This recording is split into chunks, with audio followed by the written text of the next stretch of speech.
Another day driving on my daily commute, but that means another opportunity to have some traffic talk.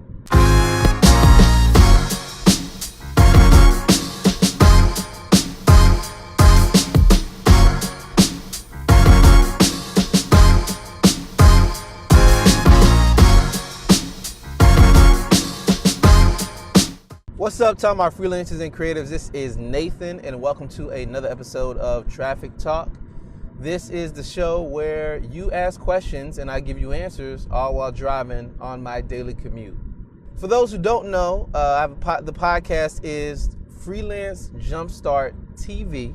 It's a video podcast, but there's also an audio podcast, Freelance Jumpstart Podcast.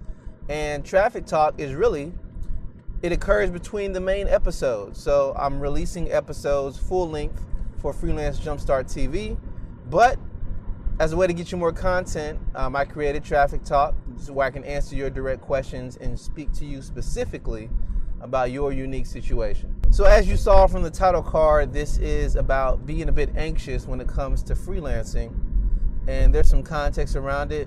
The person's question comes from Reddit. Like I said, there's a lot of questions on Reddit, a lot of people asking the same things, but I'm thankful because you all created this show. So your questions help create this. But the questions just talk a little bit about photography as well as where to find work and different things like that. But let's look at some context. First week of freelancing, feeling scared and anxious. I've always worked a desk job full time, but I quit last month and now I'm in my first week of doing freelance photography. I took a break from photography for a few months to focus on my time-consuming day job and find that I am not booking as many shoots as when I did it on the side. I spend most of my time nowadays searching for gigs instead of shooting, and I feel like a failure. It's only been a few days, but I'm starting to semi-panic and feel overwhelmed that I made the decision to quit and pursue photography too soon, and that I won't make enough money for a living. Any advice on how to overcome these fears or how to land bigger paying clients? Are these normal feelings to have when starting out freelancing? So, great question, and certain things that I wrestle with as well, just as a freelancer, wanting to go full time and different things like that. You wonder, how will I get all of my income? What will I do in those slow seasons? The great thing about a full-time job is it's consistent. You show up every day, you get paid every week, every 2 weeks, or every month, however the pay scale goes. And it's consistent income you can count on. Freelancing is a little different. You get projects, you work on those projects, and then you are paid. And then you have to find the next business. Sometimes you get recurring clients, but freelancing, I believe you have to be more disciplined when it comes to budgeting. So really, there are a couple things you can do, but I definitely want to highlight one thing. In the life of a freelancer, budgeting is important. So you have to say and look at how much you want to make in a given year. If it's equal your salary, if it is exceeding that, more than likely if you had a daytime job and you made $50K, you need more than $50K. You need probably about $50K. You would probably need at least $65K, because you have to think about taxes. When you're a freelancer, you're self-employed, and they take more for taxes for a day job. Most companies, they supplement what those taxes are. So you may pay a portion of the overall taxes, they pay a portion, but self-employed tax rate is higher, right? Also, you're taxed on the profit you make as well. So you take income minus expenses, and then you're taxed on the profit. So you also have expenses. So it may be an office expense. You may get a co-working space. The list goes on. But as a freelancer, you have to shoot to aim to make more money if you wanted it to be equal to what you're receiving from your day job. So that's one thing that you have to do. And then you have to ask yourself, at minimum, how much do you want to make per client, right? And then it's simple math. So if you wanted to make $65K in a year, and each client you have Somebody almost ran into me while I'm driving. But anyway, that's what I mean. This is daily commute. This is traffic talk. But yeah, so if you wanted to make $65K, you have to ask yourself, how much am I going to make per client? If you're a photographer, let's say it was $3,000, then that means, you got to get 20 people at least. You have to get 20 people to book with you at $3,000 to get to that goal. So really, you need to shoot at least half of the weekends of the year. You're shooting something. It doesn't matter what it may be. It could be weddings, it could be special events, it could be sporting events, it could be just overall photography for a business, it could be real estate, the list goes on. But you need to shoot every other weekend, pretty much, if you want to meet that goal. Of course, you can adjust your pricing. Of course, you can do other things. Of course, you can even sell some of your photos. That's a different story. But yeah, you pretty much have to be on the grind multiple times a week or every weekend if you wanted to meet that goal. But getting directly to the question, the nervousness and the anxiousness around photography, how can you find work and different things of that nature? The key to photography is you have to do more than sell pictures. You're not selling pictures. You're capturing moments that people can give through eternity. In a sense, you're creating memories. The real thing is you need to become a visual storyteller. Anyone can take pictures, but you need to craft the way you take pictures.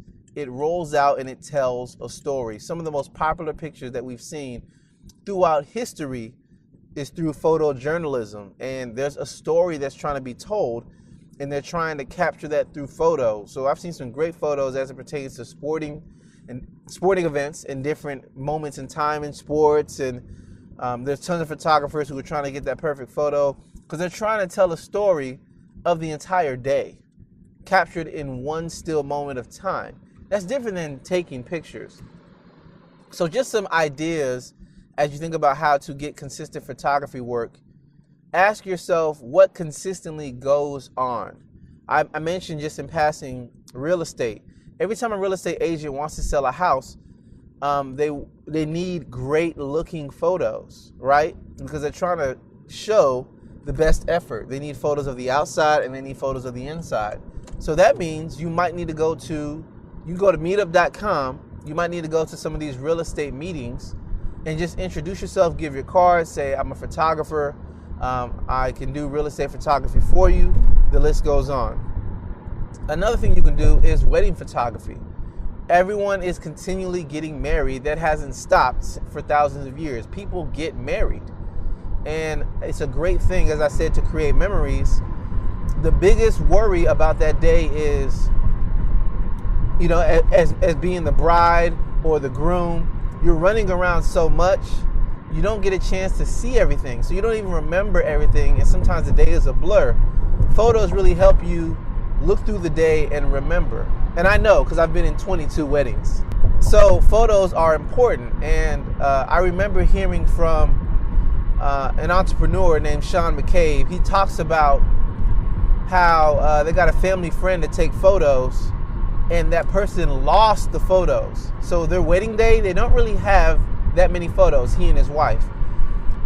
The pain and remorse I hear in his voice and the disappointment behind it. He's still married, he's still happily married, but I heard the disappointment in his voice, really wishing he had those photos. And that is what you're going for as a wedding photographer. So that takes time, that takes practice, but there's no shortage of those. Again, you have to get in front of those people. You might need to go to a wedding expo.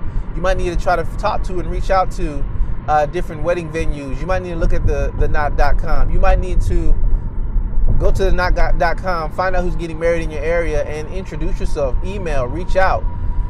You might want to go on Facebook and find some of your friends, search the relationship status to see if they're engaged. If they're engaged, find that out. In a similar fashion, go on Facebook, do a Facebook ad for your services, and target people who are engaged, right?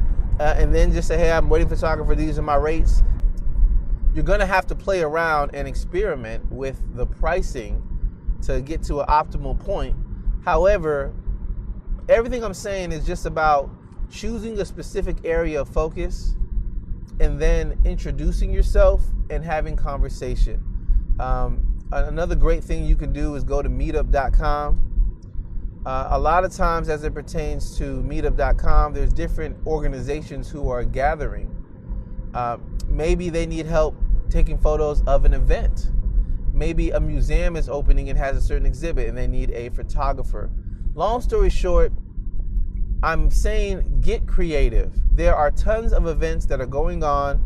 There are tons of events that are happening, and they all need photographers to help capture the moment. And again, you can position yourself a different way. It doesn't have to be you always trying to be the lone photographer at an event. There are other photographers who already exist, who already have business, who already have clients that probably need help. They probably need a second shooter. You could be that second shooter. So your target could be other photographers. I know plenty of photographers and videographers who want to offer and handle multiple events on a given day, but they can't be two places at once. Maybe you team up with them and then you show up to an event on behalf of their company, right? So you're like a contractor for their company and you take pictures under somebody else's company name. Either way, these are different ways to drum up photography business and put things out there. Also, think about where you came from. Your day job, more than likely, I know because I do web design and I see this all the time with businesses, more than likely, the photos on your company's website are probably not that good. That's the biggest thing I see in web design. When I get a client and I'm working with them and I'm trying to make sure the website looks good, the photography has to be positioned in a certain way so that it looks great. Oftentimes when I'm working with people, the photos are not up to par and it makes the site look worse. So there's always this struggle of finding better photos for the website. In that respect, what industry did you come from? That very same industry, you can maybe take photos for them. Maybe their product photos don't even look good. So e-commerce, you can take product photos. Maybe they need to have a team page, right? And you talk about how the team page needs to have certain elements on it, and they need to have pictures of their employees so people can trust them. So now you become the portrait guy for businesses and startups. Another thing you can do is many companies need help with case studies. Case studies or clients that they've worked with and they're trying to tell the story of how they improved. You can be the person who takes photos specifically for case studies. I'm just saying many different things here because the application of photography is limitless. I really didn't even get into how you can go around your city, take pivotal photos, and put it on a website like Creative Market or iStock Photo or Shutterstock, and you can sell the license to those photos. So you can do that in your own time as a hobby and put that out there just to get some small supplementary income, because you're trying to get income any way you can. So anyway, these are all just different ideas that I'm saying as it pertains to photography. I believe you have to hustle a little more to let people know you're here. Because if you're trying to do photography full time, you really have to probably shoot something every week, for the most part, every week. If you want to look at an excellent photographer, you can check out Helena Price, Helena Price at helenaprice.com. A lot of her content and a lot of her photos, she just tells a story of how photography was a hobby.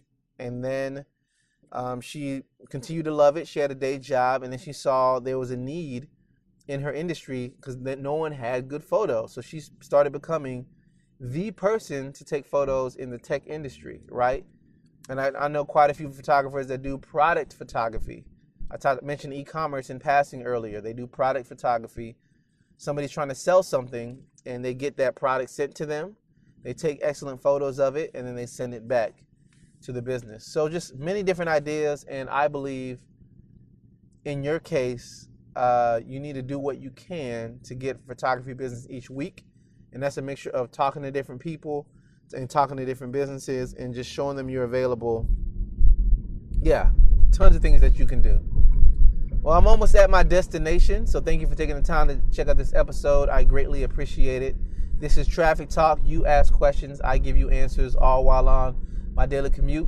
Reach out to me at nathanallotey.com. However you want to get a question to me, whether it be social media, whether it be directly on my website, however you want to get it to me, it's perfectly fine, and I would be more than happy to answer the question and just try to bring some value to your specific situation. As I mentioned, thank you for checking this out, and I will catch you in the next one. See you.